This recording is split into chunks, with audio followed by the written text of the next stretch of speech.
घोड़वा चढ़ल आवे दूल्हे कवन राम, दूल्हे कवन राम। अरे थाम धन माहुरुक गोफरे ललनवा, अरे थाम धन माहुरुक गोफरे ललनवा। कैसे कथामि प्रभु माहुरुक गोफवा, अरे माहुरुक गोफवा। अरे दुआरे मम्मी पापा ठाड़ रे ललनवा, अरे दुआरे मम्मी पापा ठाड़ रे ललनवा। जब तू ही धनिया मम्मी कलाज कैले हो तू, पापा कलाज कैले हो तू। त पापा घर मारल हो तू कुंवार रे ललनवा, अरे पापा घर मारल हो तू कुंवार रे ललनवा। घोड़वा चढ़ल आवे दूल्हे कवन राम, दूल्हे कवन राम। अरे थामा धन माहुरुक गोफरे ललनवा, अरे थामा धन माहुरुक गोफरे ललनवा।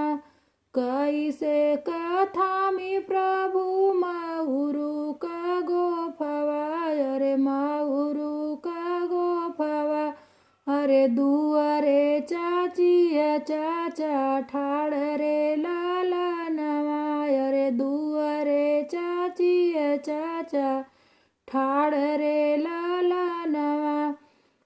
जब तू ही धनिया चाचा कलाज कर तू, चाची कलाज कर तू। त चाचा घर रहल हो तू कुंवार रे ललनवा, अरे चाचा घर रहल हो तू कुंवार रे ललनवा। घोड़वा चढ़ल आवे दूल्हे कवन राम, दूल्हे कवन राम। अरे थामा धन माहुरुक गोफरे ललनवा, अरे थामा धन माहुरुक गोफरे ललनवा। कैसे कथामि प्रभु माहुरुक गोफवा, अरे माहुरुक गोफवा। अरे दुआरे भैया भाभी ठाड़ रे ललनवा, अरे दुआरे भैया भाभी ठाड़ रे ललनवा। जब तू ही धनिया भैया कलाज कैले हो तू, भाभी कलाज कैले हो तू। त भाभी घर रहल हो तू कुंवार रे ललनवा, त भाभी घर